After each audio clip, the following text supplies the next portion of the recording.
Good morning, Nick. What's going on, guys? How are we doing today? Happy Friday. How are you? Happy Friday as well. I'm doing great. I have more beef with the parlay playboy. Damn. Okay. So, because Jermaine Wiggins, unfortunately, has devolved into, like, he's basically like a Twitter troll that I know in real life. Yeah. So I get in, it says, these people on Twitter, like a great pick.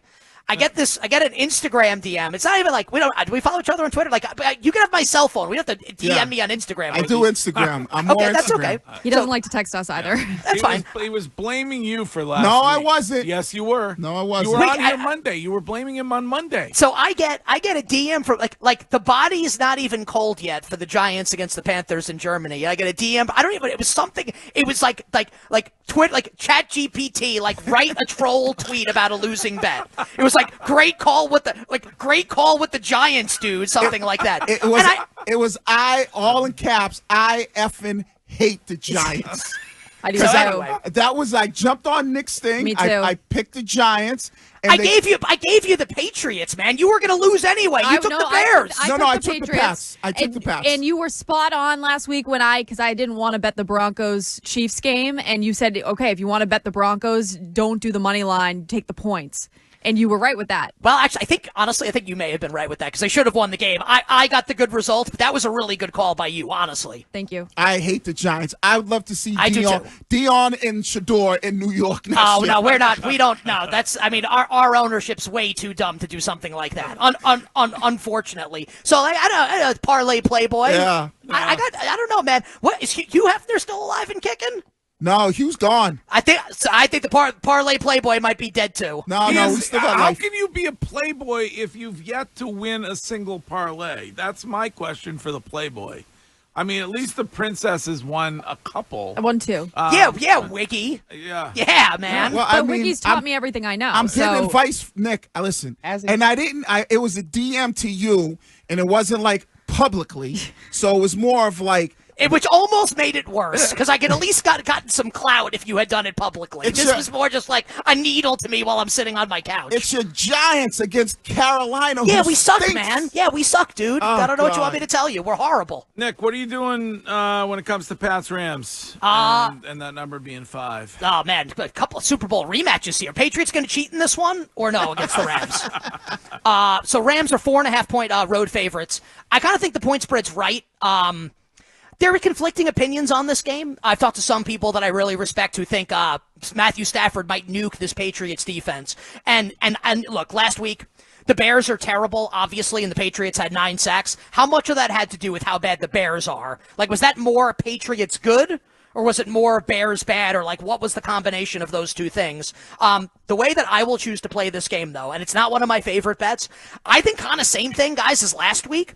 Like, let's lean into uncertainty here. I actually think Matthew Stafford's been bad the last couple. He was not good on Monday night against the Dolphins. I love me some Drake Maye. I love the Drake. Mm-hmm. I think the Patriots might win the game. Same. So if I was going to bet this game, and to be clear, I'm not, but if there were, Wiggy, like a hypothetical, right, like 13-team money line parlay, let's juice that. Can I say the word in SOB or no? Shime, you're the expert on that. I think you can, yes. Okay. I'll do the Stone Cold Steve Austin. Let's juice that sumbitch up and let's put the Patriots in it. All right. What about Ravens Steelers?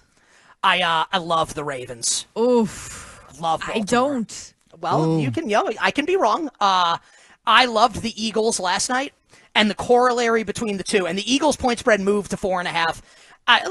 Cheap plug for my show. On Monday, we talk about the stuff all week. I said on Monday, Eagles -3, it closes 4.5. So we got some closing line value, the bet won. Similar here, my guess is, I can be wrong, but I think I'm probably right. I think this will close a little above 3. I think this may close Baltimore 3.5. It's close to being there right now. I think the Ravens are a good amount better than Pittsburgh. I'm not a Steelers hater. I bet them last week against the Commanders. So I had this. That was part of our money line parlay last week was Steelers. This week, I don't think the Steelers can stop Lamar and the Ravens offense. I think Russell Wilson comes back down to earth.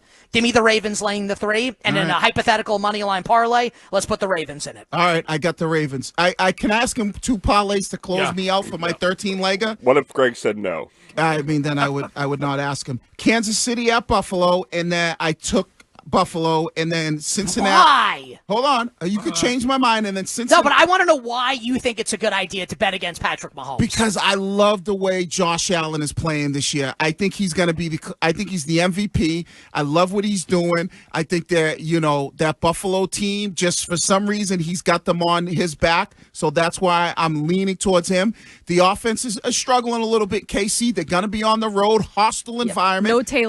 No Taylor. That's why. And then I got Gotta go in January. And then I got Cincinnati going to the Chargers, and I took Cincinnati. Okay, so all right, I'll change your mind in one of them. Okay. But okay, so this becomes a little more difficult. So regardless of what anyone thinks about Harrison Butker and his politics, whatever, this is like irregardless of all of that. The fact is that Harrison Butker is one of the best kickers in the history of the NFL, right, and is one of the most clutch kickers in the history of the NFL. So if people did not see this yesterday, Harrison Butker is on injured reserve. He's going to miss the next 4 games. Right. The Chiefs signed a kicker off the Jets practice squad. Right. Think about like Greg Zuerlein missing those kicks a couple weeks ago in the Jets-Patriots game. This is a guy that couldn't beat out Greg Zuerlein at the time to be the Jets kicker. Spencer Schrader, this is curtain jerking jabroni, Spencer Schrader, will be kicking for the Chiefs. So, like, if it's Harrison Butker and you need Butker to make a game-winning kick, like, you feel like he's going to make it. He's done it his whole career. Right. I don't know if I have the same confidence in Spencer Schrader. Now, there is no quarterback in the history of the NFL, in the history of the league, who has performed better as an underdog and winning games outright than the great Patrick Mahomes. So I don't know how you can go against that regardless of who the kicker is.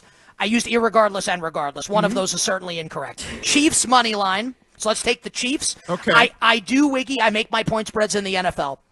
I make the Bengals a small favorite in the game. So my point spread is Bengals -1. The fear is that the Chargers coaching staff is 50 times better than the Bengals coaching staff. But with that said, I'll trust kind of my initial opinion on the game. So let's leave the Bengals in. Yeah. And let's switch the pick to the Kansas City Chiefs. All right. Now, the Bengals, even though T. Higgins won't be there, he did practice yesterday in a limited fashion, so he may be on track to play in this game. Okay. So switch. I've never hated this more. So I've got to tell you something, Kostos. That stat on Mahomes is awesome. 11-3 straight up as an underdog, including the playoffs as a starter. I think this is a game, while you're right, the kicker being hurt hurts them. But this is an MVP game for Mahomes where it's 4th and 3 at the 35. He's making those first downs. There's nobody better at 4th and 5 and under, maybe Lamar Jackson, but Patrick Mahomes, I think, gets the MVP on Sunday. All right, I made the switch. And that stat, Curtis, is even more, and I don't have it in front of me, when you look at like the people behind him and how much better he is. It's not just that he's first, it's that he's first with a bullet in that category. Yeah, Brady, who I don't know if this is playoffs, is 37-26. Which is the winning percentage is awful compared to Mahomes on that one. All right, I made this switch for you. Curtis, do you have a lock this week? I don't know. I'm hesitant to jump back in the pool, but I do hate Notre Dame, and I do think Virginia is not awful, getting 23.5 points at South Bend on Sunday or Saturday. I like Notre Dame a little bit. Sandwich spot for Virginia. I had Virginia last week against Pitt. Really tough schedule coming up for Virginia. Notre Dame is gearing up for a big game next week against Army, so this is not like I'm not going to bet this game. If I had to bet the game, I would go against you, Curtis, and I would lay Notre Dame. I hear you, but it's never a look. I mean, everybody looks towards South Bend. It's not like people in Virginia are going to be like, "Oh, don't need to prepare for Notre Dame." Are you betting the game? Physically? Yeah, no. Are you actually going to bet it? No. I like how you're arguing with me about this. Like you're not even going to bet it. Well, but it's an asinine thing to say that you're going to look past Notre Dame. I mean, that's like the game you circle. It's not look past Notre Dame. It's the idea that you've got this gauntlet schedule coming up here, and college kids may not be as focused. Well, they're in Virginia. They're smart. Will you wager on the fight this evening? Yeah. Oh, what an insulting question. Duh, of course. I'll have a couple bets. Number one, I'll take Jake Paul to win. All right. Just in case people don't know this. So Mike Tyson's 58, Jake Paul's 27. Yeah. So they have leveled the playing field a little bit since one guy's 30 years older than the other. So the rounds, it's true, 27, close enough. The rounds, actually no, 31. He's 31, 58 to 27. My math is bad. The rounds are 2 minutes long tonight. Yep. So Tyson can be a little fresher, and the gloves are not as heavy. So that benefits Tyson a little bit. But we have not seen Mike Tyson in a sanctioned boxing match in 19 years. And people will say, oh, well, 4 years ago in that exhibition against Roy Jones Jr., he looked good. Like, does anyone remember what was happening 4 years ago? Like, how long ago that was? Like, come on. And Mike please. said he was pulling his punches in that fight, too. Yeah. And that's possible. And look, like, I think Jake Paul might pull his punches tonight because there's a lot of money to be made in a potential rematch. So I'm going to bet this fight. I'll have a couple bets. Like, this is not like the money-making opportunity that Mayweather-McGregor was when it was greatest boxer ever versus guy who has never boxed before, and guy who has never boxed before was getting bet by everybody. Like Mayweather, that's the greatest betting opportunity of our lifetime was Mayweather in that fight. This is not that, but I do like Jake Paul to win the fight, and I don't think Paul knocks him out because there's no money in that. I think the fight will go to decision. I think Jake Paul wins the decision. I like Jake Paul coming up tonight. So you can get Jake Paul on decision at 3-1 right now? Yeah, I like it. Right? I think plus 280 yesterday. Maybe it's been bet up a little bit. Wow. And also UFC 309 tomorrow night. Stipe Miocic in the main event is a huge underdog against John Bones Jones. We had Ariel Helwani on our show yesterday. He said that he thinks this is close to a 50-50 proposition. I'll bet Stipe Miocic at huge odds tomorrow night to beat John Jones. Wow. Nick, you are the best. Thank you as always. Do we feel good about the money line parlay for this week? I got the Colts. New stuff. Ready? Here it is. Packers, Lions. Yep, I got those. Vikings. Yep. Dolphins. Yep. Patriots. Yep. Browns. Oh, okay. Colts. Ravens. Nope. Broncos. Yep. Niners. Yep. Chiefs. Bengals. All right. Let's get rich. All right.